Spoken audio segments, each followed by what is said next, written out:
produire mieux en consommant moins de ressources, en développant les circuits courts, en favorisant l'écologie industrielle, sous peine d'épuiser notre planète, de diminuer notre compétitivité et de connaître le syndrome de l'île de Pâques. Un nouveau modèle de société plus sobre, plus équitable, plus solidaire. C'est également une chance pour les entreprises, car des modes de production et de consommation plus sobres en énergie et en matière, parce que plus efficaces dans l'utilisation des ressources, notre partenariat entre les CCI et l'ADEME est particulièrement significatif. L'idée que je retiens de ce séminaire, c'est effectivement que c'est un gain de compétitivité pour l'entreprise.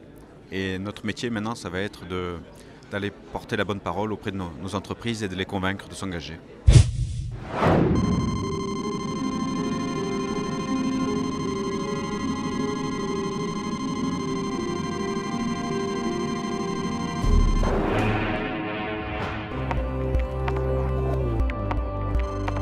Le marquage au sol.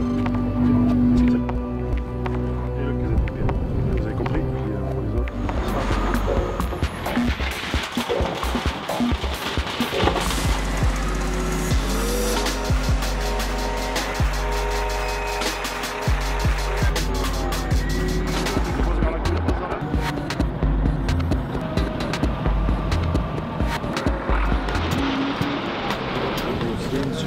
Saluer les personnalités qui nous font l'honneur de leur présence. Voilà. On peut applaudir. Hein. Voilà.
Un grand chantier va bientôt débuter à Arles, celui de la réhabilitation d'une friche SNCF. À la place, un vaste pôle culturel. Sa construction avoisine les 150 millions d'euros et intéresse les petites et moyennes entreprises du pays d'Arles. Afin de leur donner un maximum de chances de remporter les marchés, la Chambre de commerce et d'industrie les prépare et les conseille sur leur dossier. Robert Papin, Jérémy Essas. Tout mettre en œuvre pour participer au plus grand chantier de la ville, celui de la construction du grand pôle culturel de la Fondation Louma sur le site des anciens ateliers SNCF. Georges Lamotte dirige la plus ancienne entreprise d'électricité du pays d'Arles et il a déjà investi pour faire partie de cette aventure. Il y a 6 hectares et la tour va se situer ici. L'objectif est désormais d'être choisi en présentant le meilleur dossier possible. Un espoir que partagent avec lui une quarantaine de chefs de petites entreprises de l'agglomération. Pour se préparer à cette compétition économique, la Chambre de commerce et d'industrie leur offre une formation. À la séance d'aujourd'hui, une seule consigne, regroupez-vous. De quelle manière arriver à être le plus... Voilà, quand on est une TPE ou une entreprise de petite taille, comment je fais pour repérer un partenaire, m'associer avec lui, constituer un groupement pour pouvoir postuler à des marchés. Et ce chantier représente 150 millions d'euros. Une énorme bouffée d'oxygène pour ces entreprises du bâtiment ou d'aménagement extérieur. Je suis prêt effectivement à faire cette démarche-là avec les entreprises de la région, parce que je crois que c'est une vraie opportunité de participer à ce tel projet et je crois qu'il vaut mieux le faire ensemble que ne pas le faire du tout. Et comme un bonheur n'arrive jamais seul, la Fondation Luma a fait savoir que pour le second œuvre, elle choisira en priorité les entreprises locales.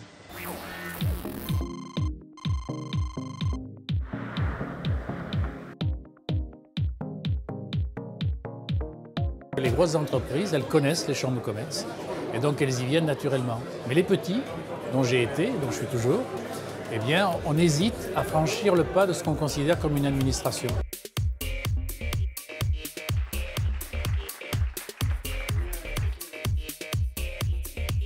On sait très bien que les commerçants ils sont dans leur boutique à longueur de journée. Ils n'ont pas le temps d'aller à la chambre de commerce. Ils n'ont même pas le temps de téléphoner souvent. La chambre de commerce du Pays d'Arles a toujours eu comme principe d'action sur le terrain. La journée terrain, c'est jouer à fond la relation avec nos ressortissants, connaître leurs besoins, connaître leurs difficultés, connaître leurs projets. C'est très bien de venir nous voir parce que justement pour échanger un petit peu, pour voir un petit peu les difficultés des hôteliers et des commerçants en général. Je trouve que c'est très bien pour qu'on essaye de travailler ensemble, quoi. Je dirais que c'est un peu le but, pour essayer de développer la commune, pour essayer d'améliorer nos commerces. C'est vrai qu'on ne connaît pas tout, on ne peut pas tout savoir. C'est important de sentir qu'on est soutenu et que s'il y a des problèmes, qu'on a des questions, on sait qu'il y a d'autres professionnels qui sont dans le même cas que nous. À la Chambre du commerce, vraiment, on a des contacts de gens vraiment d'une grande qualité, qui nous ont vraiment aidés. C'est agréable d'être entendu, écouté et bien conseillé. C'est pas toujours le cas.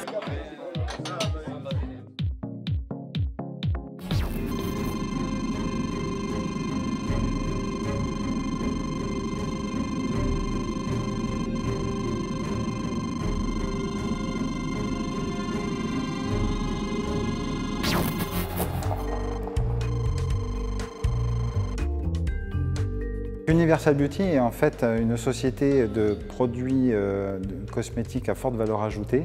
C'est un marché de niche pour les professionnels de la beauté. On a commencé la structure sur Paris, mais ensuite sur Cabannes, un petit village pas très loin de Saint-Rémy-de-Provence, avec la création de notre académie ici et de notre siège social, plus de différents produits qu'on est encore en train de produire. C'est évident qu'on est en train de construire l'année 2015. On est très proche de nos clients, donc en fait on cultive le bon sens. On apporte un taux de service très élevé. Il y a une vraie relation qui s'établit, mais une relation de business, de bon sens et qui s'inscrit dans le long terme. Pourquoi parle-t-on d'innovation? Je dirais qu'une entreprise, pour survivre, doit en permanence se remettre en cause. Et la meilleure façon de se remettre en cause, c'est d'essayer de s'adapter aux clients, d'anticiper, si possible, ses besoins.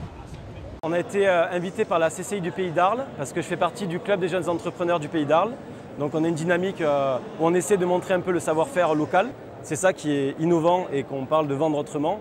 C'est qu'au lieu de vendre un site internet une fois par exemple à 1000 ou 2000 euros, nous on va le packager sous forme d'abonnement.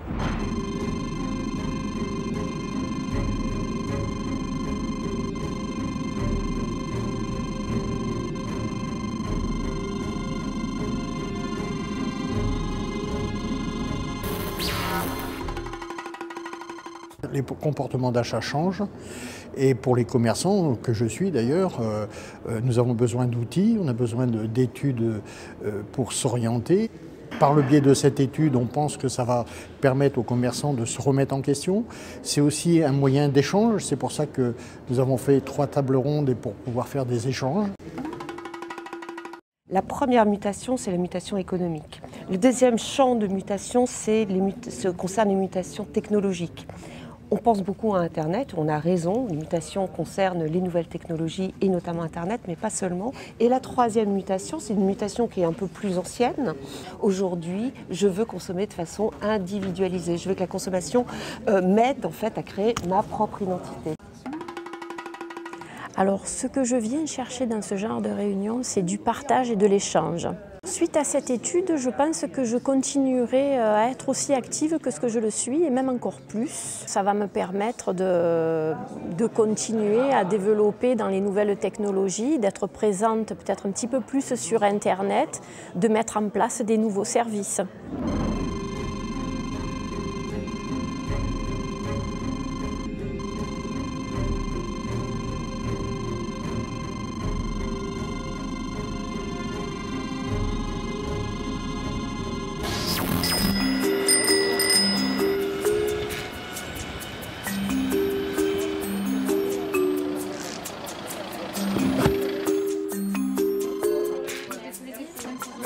Bonjour, le guide de tous les exposants. Merci. Provence Prestige, c'est avant tout la garantie pour les visiteurs de trouver des exposants et des produits authentiquement provençaux.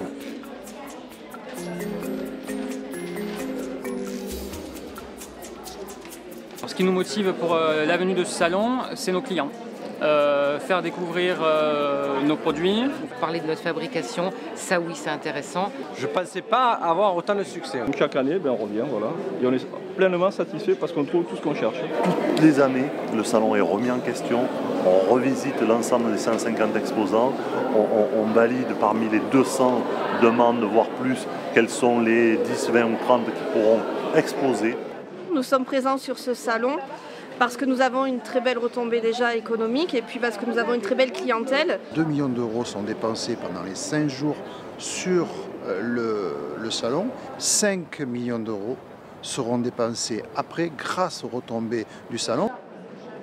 Suite à la première édition internationale de Provence Prestige à Bruxelles, eh bien, nous avons pu constater, grâce aux témoignages des commerçants en Pays d'Arles, que cette année, ils avaient remarqué une augmentation de la clientèle belge.